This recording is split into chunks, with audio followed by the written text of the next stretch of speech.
Electromagnetic field theory, part 7. Electric field രണ്ട് തരമുണ്ട്. Static field, dynamic field. എപ്പോഴും ഞാൻ നേരത്തെ പറഞ്ഞു, ഫീൽഡ് പഠിക്കുമ്പോൾ രണ്ട് എൻറ്റൈറ്റി ഉണ്ട്. ഒന്ന് ഫീൽഡ് ക്രിയേറ്റ് ചെയ്യുന്ന charge system, field creating charge എന്ന് പറയും. രണ്ട്, ഫീൽഡിൻ്റെ സ്ട്രെങ്ത്, അതിൻ്റെ ഡയറക്ഷനും ഒക്കെ അറിയാൻ വേണ്ടി നമ്മൾ ഉപയോഗിക്കുന്ന ഒരു പ്രോബ്, അതിനെ ടെസ്റ്റ് ചാർജ് എന്ന് പറയും. ടെസ്റ്റ് ചാർജ് എപ്പോഴും ഒരു പോസിറ്റീവ് ചാർജാണ്. അതിൻ്റെ മാഗ്നിറ്റ്യൂഡ് എത്രയും ചെറുതായിരിക്കണം. ഐഡിയലാണത്. ഒരു ടെസ്റ്റ് ചാർജ് പ്രാക്ടിക്കലായിട്ട് ചൂണ്ടിക്കാണിക്കാൻ നമുക്ക് ഇല്ല. ഇലക്ട്രോൺ പോലും ഐഡിയലായിട്ടുള്ള ടെസ്റ്റ് ചാർജ് അല്ല. മാഗ്നിറ്റ്യൂഡ് എത്രയും കുറഞ്ഞിരിക്കണം. കാരണം ടെസ്റ്റ് ചാർജ് കൊണ്ട് വെക്കുമ്പോൾ മെഷർ ചെയ്യേണ്ട ഫീൽഡിൻ്റെ നേച്ചർ മാറാൻ പാടില്ല. അതുകൊണ്ട് അതിൻ്റെ സ്ട്രെങ്ത് ഇത്രയും കുറഞ്ഞിരിക്കണമെന്ന് പറയുന്നു. ഇനിയും ഫീൽഡ് ക്രിയേറ്റിംഗ് ചാർജ് സ്റ്റാറ്റിക് ആണ്. അത് അനങ്ങുന്നില്ല എങ്കിൽ സ്റ്റേഷനറി ആയിട്ടുള്ള ചാർജിന് ചുറ്റുമുള്ള സ്പേസാണ് സ്റ്റാറ്റിക് ഇലക്ട്രിക് ഫീൽഡ്. ഈ സ്റ്റാറ്റിക് ഇലക്ട്രിക് ഫീൽഡ് കൺസർവേറ്റീവ് ആണെന്ന് പറഞ്ഞു. അതായത് ഒരു ടെസ്റ്റ് ചാർജ് ഒരു ക്ലോസ്ഡ് പാത്തിൽ കൂടി കറക്കിയെടുക്കുമ്പം ചെയ്യേണ്ട ടോട്ടൽ വർക്ക് 0. അത് ഇതിപ്പോൾ ഒരു ഫീൽഡ് ക്രിയേറ്റിംഗ് ചാർജ് Q. ഇത് അനങ്ങാതിരിക്കുകയാണ്. ഇതിന് ചുറ്റുമുള്ള സ്പേസ് സ്റ്റാറ്റിക് ഇലക്ട്രിക് ഫീൽഡാണ്. ഈ ഫീൽഡിലെ ഒരു ക്ലോസ്ഡ് പാത്താണ് എല്ലെന്നിരിക്കട്ടെ. ഈ ക്ലോസ്ഡ് പാത്തിൽ കൂടെ ഒരു ടെസ്റ്റ് ചാർജ് ചലിപ്പിച്ച് ഒരു പ്രാവശ്യം ചലിപ്പിച്ചെടുക്കാൻ ഒരു ക്ലോസ്ഡ് പാത്ത് പൂർത്തിയാക്കുമ്പോൾ ചെയ്യേണ്ട നെറ്റ്വർക്ക് 0. അത് മാത്തമാറ്റിക്കലായിട്ട് എഴുതുമ്പോൾ line integral over the closed path of E dot dl equals 0. E എന്ന് പറഞ്ഞാൽ ഒരു കുളമ്പ് ചാർജിലുള്ള ഫോഴ്സാണ്. അപ്പോൾ ഫോഴ്സ് ഡോട്ട് dl എന്ന് പറഞ്ഞാൽ അത് വർക്കാണ്. അപ്പോൾ work on unit charge, this is 0. ഇതാണ് കൺസർവേറ്റീവ് ഫീൽഡിൻ്റെ പ്രത്യേകത. ഇവിടെ സ്റ്റോക്സ് ലോ അപ്ലൈ ചെയ്യാം. ഈ പാർട്ടിൽ ഇത് ലൈൻ ഇൻ്റഗ്രല, സ്കൾ surface integral of curl is equal to line integral. അപ്പോൾ ഈ ലൈൻ ഇൻ്റഗ്രലിനെ നമുക്ക് സർഫസ് ഇൻ്റഗ്രലാക്കി മാറ്റാം. അപ്പോൾ ഇത് കേളായിട്ട് മാറും. So integral over S. അപ്പോൾ ഈ എസ് എന്ന് പറയുന്നത് ഈ ബൗണ്ടറിക്കകത്തുള്ള സർഫസാണ്. Surface integral of S of del cross C dot D S equals 0. തീർച്ചയായിട്ടും ഇതിൽ നിന്ന് നമുക്ക് കിട്ടുന്ന result del cross C equals 0. അപ്പോൾ സ്റ്റാറ്റിക് ഇലക്ട്രിക് ഫീൽഡ് എന്ന് പറയുമ്പോൾ അതിൻ്റെ കേള് എപ്പോഴും 0. ഇറൊട്ടേഷണൽ ഫീൽഡ് എന്നാണ് അതിന് പറയുന്നത്. നമുക്ക് മാക്സ്വെൽസ് ഫീൽഡ് തിയറി പഠിക്കുമ്പോൾ സ്റ്റാറ്റിക് ഫീൽഡിൻ്റെ മാത്രമല്ല നമുക്ക് പഠിക്കേണ്ടത്, ഡൈനാമിക് ഫീൽഡ് പഠിക്കേണ്ടി വരും. അവിടെ സംഗതിയൊക്കെ ഒന്ന് മാറും. ആദ്യം നമ്മൾ സ്റ്റാറ്റിക് ഫീൽഡിലാണ് കയറി പിടിക്കുന്നത്. അപ്പോൾ സ്റ്റാറ്റിക് ഫീൽഡിനെ സംബന്ധിച്ചിടത്തോളം curl of static field is always 0 because static electric field is conservative. മാത്രവുമല്ല, ഇലക്ട്രിക് ഫീൽഡിൻ്റെ പ്രത്യേകത, electric charge creating field isolated positive charge ആവാം, ഐസൊലേറ്റഡ് നെഗറ്റീവ് ചാർജ് ആകാം. പോസിറ്റീവ് ചാർജ് ഒറ്റയ്ക്ക് എക്സിസ്റ്റ് ചെയ്യുക, നെഗറ്റീവ് ചാർജ് സെപ്പറേറ്റ് എൻറ്റൈറ്റി ആയിട്ട് നമുക്ക് കിട്ടും. പോസിറ്റീവ് ചാർജിനെ നെഗറ്റീവ് ചാർജിനെ സെപ്പറേറ്റ് ചെയ്ത് സെപ്പറേറ്റ് എൻറ്റൈറ്റി ആയിട്ട് നിലനിർത്താം. ഒരു വസ്തുവിന് പോസിറ്റീവ് ചാർജ് മാത്രം കൊടുക്കാം, അല്ലെങ്കിൽ നെഗറ്റീവ് ചാർജ് മാത്രം കൊടുക്കാം. അപ്പോൾ ഇതിൽ നിന്നും നമ്മൾ നേരത്തെ പറഞ്ഞു, electric lines of force positive ചാർജിൽ നിന്നും ഒറിജിനേറ്റ് ചെയ്യുന്നു, നെഗറ്റീവ് ചാർജിൽ എൻഡ് ചെയ്യുന്നു. അല്ലെങ്കിൽ ഇലക്ട്രിക് ലൈൻസ് ഓഫ് ഫോഴ്സിന് സോഴ്സ് ഉണ്ട്, സിങ്കും ഉണ്ട്. സോഴ്സാണ് പോസിറ്റീവ് ചാർജ്, സിങ്കാണ് നെഗറ്റീവ് ചാർജ്. അപ്പോൾ പോസിറ്റീവ് ഡൈവേർജൻസ് ഉണ്ട്, അവിടെ നെഗറ്റീവ് ഡൈവേർജൻസ് ഉണ്ട്. പക്ഷേ സ്റ്റാറ്റിക് ചാർജ്, ഈ ചാർജിനെ, ഈ ഫീൽഡ് ക്രിയേറ്റിംഗ് ചാർജ് ഒന്ന് ചലിപ്പിച്ചാൽ അതിന് ചുറ്റുമുള്ള സ്പേസിനൊരു പ്രത്യേക സ്വഭാവം വീണ്ടും ഉണ്ടാകും. ചലിക്കുന്ന ചാർജിന് ചുറ്റുമുള്ള സ്പേസ് ഒന്ന് മോഡിഫൈഡ് ആവും. ഈ മോഡിഫിക്കേഷൻ എന്ന് പറയുന്നത് ഒരു പുതിയ ഫീൽഡ് അവിടെ ക്രിയേറ്റഡായി എന്ന് പറയും. അങ്ങനെ ക്രിയേറ്റഡ് ആവുന്ന പുതിയ ഫീൽഡിനാണ് മാഗ്നറ്റിക് ഫീൽഡ് എന്ന് വിളിക്കുക. അപ്പോൾ whenever A charge, whenever an electric charge moves, the space around becomes modified, and we say that a magnetic field is established in this space. അപ്പോൾ മാഗ്നറ്റിക് ഫീൽഡിൻ്റെ ഒറിജിൻ എന്ന് പറയുന്നത് ചലിക്കുന്ന ചാർജാണ്. നമുക്കറിയാം ചലിക്കുന്ന ചാർജിനെ നമ്മൾ കറണ്ട് എന്നാണ് വിളിക്കുക. അപ്പോൾ ചുരുക്കത്തിൽ മാഗ്നറ്റിക് ഫീൽഡിൻ്റെ സോഴ്സ് എന്ന് പറയുന്നത് ഇലക്ട്രിക് കറണ്ടാണ്. ഈ കറണ്ടിൻ്റെ സ്ട്രെങ്ത് കോൺസ്റ്റൻ്റ് ആണെങ്കിൽ, സ്റ്റഡി കറണ്ട് ആണെങ്കിൽ, അതുമൂലമുണ്ടാകുന്ന മാഗ്നറ്റിക് ഫീൽഡിനെ നമ്മൾ സ്റ്റാറ്റിക് മാഗ്നറ്റിക് ഫീൽഡ് എന്ന് വിളിക്കും. ആദ്യം നമുക്ക് സ്റ്റാറ്റിക് മാഗ്നറ്റിക് ഫീൽഡാണ് പഠിക്കേണ്ടത്. സ്റ്റാറ്റിക് മാഗ്നറ്റിക് ഫീൽഡ്, ഇലക്ട്രിക് ഫീൽഡിൻ്റെ സ്ട്രെങ്ത് ഇ ആണ്, letter, force per unit charge, positive charge, E equals F by Q. ഈ ഇൻറ്റൻസിറ്റി, അതിൻ്റെ ഇൻറ്റൻസിറ്റി എന്ന് പറയാം. ഈ ഇൻറ്റൻസിറ്റി ആ സ്പേസിനെ ഏത് മീഡിയത്തിലാണോ ഫീൽഡ് പറയുന്ന ആ മീഡിയത്തിൻ്റെ സ്വഭാവത്തിനെ ആശ്രയിച്ചിരിക്കും. അതുകൊണ്ട് നമ്മൾ വേറൊരു വെക്ടർ അവിടെ ഡിഫൈൻ ചെയ്തു, displacement vector D, that is independent of nature of the medium. ഇത് രണ്ടും കൂടെ ഫ്രീ സ്പേസിലാണെങ്കിൽ ഉള്ള relation D equals epsilon 0 into E. ഇതുപോലെ മാഗ്നറ്റിക് ഫീൽഡിൻ്റെ സ്ട്രെങ്ത് ഡിഫൈൻ ചെയ്യാൻ വേണ്ടി നമ്മളൊരു ലെറ്റർ എടുക്കും, ദാറ്റ് ഈസ് കോൾഡ് ബി. ഇതിനു വേണ്ടി നമ്മൾ തിരഞ്ഞെടുക്കുന്നത്, അത് ഡിഫൈൻ ചെയ്യാൻ വേണ്ടി ഉപയോഗിക്കുന്നത്, ഒരു മാഗ്നറ്റിക് ഫീൽഡ് സെറ്റപ്പായി ഏതോ ഒരു കറണ്ടിൻ്റെ പരിസരത്ത്, കറണ്ട് ഒഴുകുന്ന ഒരു കമ്പിയുടെ വല്ലതും പരിസരത്ത് ഒരു മാഗ്നറ്റിക് ഫീൽഡുണ്ട്. മാഗ്നറ്റിക് ഫീൽഡിനും ഡയറക്ഷനുണ്ട്, അതിൻ്റെ സ്ട്രെങ്ത് ഉണ്ട്. ഈ മാഗ്നറ്റിക് ഫീൽഡ് സപ്പോസ് ഇങ്ങോട്ടാണെന്നിരിക്കട്ടെ ബി.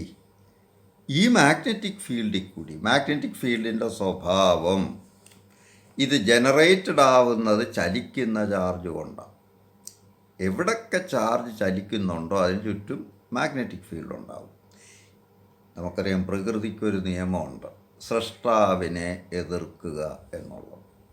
അപ്പോൾ ചലിക്കുന്ന മാഗ്നറ്റിക് ഫീൽഡ്, ചലിക്കുന്ന ഇലക്ട്രിക് ചാർജ് മാഗ്നറ്റിക് ഫീൽഡിനെ സൃഷ്ടിക്കും. ഇത്തരം മാഗ്നറ്റിക് ഫീൽഡിൽ മറ്റൊരു ചാർജ് ചലിപ്പിച്ചാൽ ആ ചാർജിനെ ഇത് തള്ളി മാറ്റും, ഒരു ഫോഴ്സ് എക്സേർട്ട് ചെയ്യും. അപ്പോൾ ഒരു മാഗ്നറ്റിക് ഫീൽഡിൽ കൂടെ ഒരു ചാർജ്, അപ്പോൾ മാഗ്നറ്റിക് ഫീൽഡ് ക്രിയേറ്റഡ് ആവുന്നത് ചലിക്കുന്ന ചാർജ് കൊണ്ടാണ്. അത്തരം മാഗ്നറ്റിക് ഫീൽഡിൽ മറ്റൊരു ചാർജ് ചലിപ്പിച്ചാൽ ആ ചാർജിനെ ഇത് പിടിച്ചു തള്ളും. അല്ലെങ്കിൽ the magnetic field will exert a force on a moving charge. ഇത്തരം ഫോഴ്സിനാണ് ലോറൻസ് മാഗ്നറ്റിക് ഫോഴ്സ് എന്ന് വിളിക്കുക. അപ്പോൾ ഇതിപ്പോൾ ഒരു ബി സ്ട്രെങ്ത് ഉള്ള ഒരു ഫീൽഡ്, ഡയറക്ഷൻ ഇങ്ങോട്ട്, ഈ ഫീൽഡിൽ കൂടെ Q coulomb charge theta degree ആംഗിളിൽ വി വെലോസിറ്റിയിൽ ചലിച്ചാൽ this charge will experience a force F equals BQV sin theta, where B is the strength of the magnetic field. ബിയും ബി ഒരു വെക്ടറാ, വെലോസിറ്റിയും വെക്ടറാ, ക്യൂ സ്കെയിലറാ, ചാർജ് സൈൻ തീറ്റയും സ്കെയിലറാ. അപ്പോൾ ഇത് വെക്ടർ ഫോമിൽ എഴുതുമ്പോൾ vector F equals Q into V cross B എന്ന് പറയും. ഇതാണ് ലോറൻസ് മാഗ്നറ്റിക് ഫോഴ്സ്. ഇതുപയോഗിച്ച് നമുക്ക് ബി ഡിഫൈൻ ചെയ്യാം. When Q equals 1 coulomb and v equals 1 meter per second, theta equals 90 degree, f equals q ഒരു കുളമ്പ്, v 1 meter per second, theta 90 degree, അപ്പോൾ sine theta 1 ആകും. then f equals b into 1 into 1 into 1 or f equals b. so what is b? Strength of magnetic field. Strength of a magnetic field is the Lorentz force experienced by 1 coulomb of charge moving with velocity 1 meter per second in a direction perpendicular to the field direction. അപ്പോൾ ഈ B എന്ന് പറഞ്ഞ force തന്നെ, 1 കുളമ്പ് ചാർജിലുള്ള ഫോഴ്സാണ് B. പക്ഷെ അത് ചലിച്ചിരിക്കണം. 1 metre per second വെലോസിറ്റിയിൽ 1 കുളമ്പ് charge ഒരു ഫീൽഡിൽ കൂടെ ചലിക്കുമ്പോൾ അതിന് കിട്ടുന്ന ഫോഴ്സാണ് ആ മാഗ്നറ്റിക് ഫീൽഡിൻ്റെ സ്ട്രെങ്ത്. മാഗ്നറ്റിക് ഫീൽഡിൻ്റെ സ്ട്രെങ്ത് ബിക്ക് പല പേര് പറയും. മാഗ്നറ്റിക് ഫ്ലക്സ് ഡെൻസിറ്റി എന്ന് പറയും. ഇത് ലൈൻസ് ഓഫ് ഫോഴ്സും ഒക്കെ ആയിട്ട് ബന്ധപ്പെടുത്തും. മാഗ്നറ്റിക് ലൈൻസ് ഓഫ് ഫോഴ്സും ഇലക്ട്രിക് ലൈൻസ് ഓഫ് ഫോഴ്സ് പോലെ നമ്മൾ സൃഷ്ടിക്കും, സങ്കല്പത്തിൽ സൃഷ്ടിക്കും.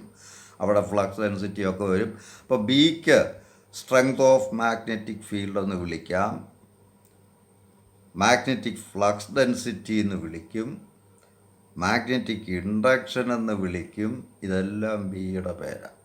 അപ്പോൾ മാഗ്നറ്റിക് ഫീൽഡിൻ്റെ ശക്തി അളക്കുന്ന ക്വാണ്ടിറ്റിയാണ് ബി.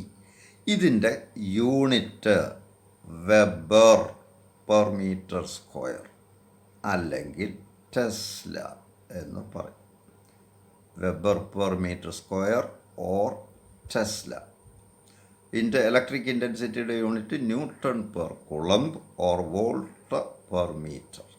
ഇവിടെ weber per metre square or tesla. ഇതിൽ മാഗ്നറ്റിക് ഫീൽഡിൻ്റെ കൂടുതൽ കാര്യം നമ്മൾ ഇനി അങ്ങോട്ട് ചർച്ച ചെയ്യണം. അതിനു മുമ്പ് ഇലക്ട്രോസ്റ്റാറ്റിക്സിലെ ബേസിക് ലോ കുളംബ്സ് ലോയാണ്, ഫോഴ്സ് ബിറ്റ്വീൻ 2 ചാർജസ്. ഇതിന് പകരം മാഗ്നറ്റിക് ഫീൽഡിൽ നമുക്കൊരു ലോ ഉണ്ട്. അവിടെ ഇലക്ട്രിക് കറണ്ട് കറണ്ട് ഒരു സ്കെയിലറാണ്. പക്ഷേ ഡി എൽ ചെറിയ ലെങ്ത് ഉള്ള ഒരു ചെറിയ കണ്ടക്ടർ എലമെൻറ്റ്, അതിൽ കൂടി ഒരു കറണ്ട് പാസ് ചെയ്താൽ I ampere current D L length ഉള്ള ഒരു ചെറിയ കണ്ടക്ടർ എലമെൻറ്റിൽ കൂടെ പാസ് ചെയ്യുമ്പോൾ ആ I into D L, current strength into length of that element, അതിനെ കറണ്ട് എലമെൻ്റ് എന്നാണ് വിളിക്കുക. ഈ കറണ്ട് എലമെൻറ്റിനെ വെക്ടറായിട്ടാണ് ട്രീറ്റ് ചെയ്യുക. കറണ്ട് സ്കെയിലർ ആണെങ്കിലും ഡി എല്ലിനെ നമുക്ക് വെക്ടറാക്കാം, length element. I D L current element, അതിനെ വെക്ടറായിട്ടാണ് ട്രീറ്റ് ചെയ്യുക. 2 കറണ്ട് എലമെൻറ്റ്സ് I1 DL1, ഈ എലമെൻറ്റിൻ്റെ ലെങ്ത് DL1, ഇതിൽ കൂടെ പാസ് ചെയ്യുന്ന കറണ്ട് I1. ഈ എലമെൻറ്റിൻ്റെ ലെങ്ത് DL2, അതിൽ കൂടെ പാസ് ചെയ്യുന്ന കറണ്ട് I2. തമ്മിലുള്ള അകലം R. ഈ 2 കറണ്ട് എലമെൻറ്റും അതുമായിട്ട് ബന്ധപ്പെട്ട് ഈ 2 കറണ്ട് എലമെൻറ്റിന് ചുറ്റും അതാതിൻ്റെ മാഗ്നറ്റിക് ഫീൽഡുണ്ട്. കറണ്ട് എവിടെ ഉണ്ടോ അവിടെ എല്ലാം മാഗ്നറ്റിക് ഫീൽഡുണ്ട്. അപ്പോൾ ഇവിടെ 2 മാഗ്നറ്റിക് ഫീൽഡുണ്ട്. ഈ 2 മാഗ്നറ്റിക് ഫീൽഡും കൂടെ ഇൻറ്ററാക്ട് ചെയ്തിട്ട് ഒന്നുകിൽ ഈ കണ്ടക്ടേഴ്സ് അകന്നു മാറും, അല്ലെ അടുക്കും. സെയിം ഡയറക്ഷനിലാണ് കറണ്ട് എങ്കിൽ they will attract each other. രണ്ടിലും കറണ്ട് ഓപ്പോസിറ്റാണ്, they will repel each other. Anyway, there is a force of attraction or repulsion between these 2 current elements depending upon the direction of current. ഈ force കാണാനൊരു law ഉണ്ട്. F equals μ0/4π into I1 dl1 into I2 dl2/r². ഇതൊരു inverse square ലോയാണ്. ഇവിടെ μ0 is a magnetic constant of free space. ഇലക്ട്രോസ്റ്റാറ്റിക്സിലെ epsilon സീറോയ്ക്ക് പകരമാണ് ഇവിടെ μ0. ഇതിനെ പെർമിയബിലിറ്റി ഓഫ് ഫ്രീ സ്പേസ് എന്നാണ് വിളിക്കുക. ഇതിൻ്റെ value 4π into 10⁻⁻⁷ farad per metre, henry per metre. Epsilon സീറോയുടെ യൂണിറ്റ് ഫാരഡ് പെർ മീറ്റർ, അത് 10⁻⁹/36π. μ0യുടെ വാല്യൂ 4π ഇൻറ്റു 10⁻⁷, അതിൻ്റെ യൂണിറ്റ് ഹെൻറി പെർ മീറ്റർ. ഇതിപ്പോൾ ഇലക്ട്രോസ്റ്റാറ്റിക്സിലെ ചാർജ് തമ്മിലുള്ള ഫോഴ്സ് പോലെ F equals a constant into Q1 Q2/r² പോലെ ഈ I1dl1 I2dl2 ഈ രണ്ട് കറണ്ട് എലമെൻസിനെ നമ്മൾ പോൾ സ്ട്രെങ്ത്തുകളെന്ന് വിളിക്കാം. മാഗ്നറ്റിക് പോൾ സ്ട്രെങ്ത്തുകൾ എന്ന് വിളിക്കാം. രണ്ടു മാഗ്നറ്റ്സ് തമ്മിൽ അട്രാക്ഷൻ റിപ്പൾഷനും ഉണ്ട്. ഒരു ബാർ മാഗ്നറ്റ് എടുത്താൽ നോർത്ത് പോളും സൗത്ത് പോളും ഉണ്ട്. നോർത്ത് പോള് തമ്മിൽ റിപ്പൽ ചെയ്യും, സൗത്ത് പോളും നോർത്ത് പോളും കൂടെ അട്രാക്റ്റ് ചെയ്യും. അപ്പോൾ ഇതിനെ വേണമെങ്കിൽ നമുക്ക് F equals μ0/4π into P1 P2/r². Attract ചെയ്യാനുള്ള കഴിവ്, അതാണ് പോൾ സ്ട്രെങ്ത്. ഈ പോൾ സ്ട്രെങ്തിൻ്റെ യൂണിറ്റ് നോക്കിയ I/dl, ആംപിയർ മീറ്റർ. അപ്പോൾ ഇലക്ട്രിസിറ്റിയിലെ ചാർജിന് പകരം മാഗ്നറ്റിസിറ്റി വരുന്നത് കറണ്ട് ഇൻറ്റു ലെങ്ത് എന്ന് പറയുന്ന ഒരു ക്വാണ്ടിറ്റിയാണ്. അതിന് നമ്മൾ പോൾ സ്ട്രെങ്ത് എന്നിങ്ങോട്ട് പേര് കൊടുക്കും. Unit ampere metre. ഇതാണ് മാഗ്നറ്റിസത്തിലെ ഇൻവേഴ്സ് സ്ക്വയർ ലോ. ബാക്കിയുള്ളത് നമ്മൾ അടുത്ത പോസ്റ്റിങ്സിൽ കാണും. Thank you.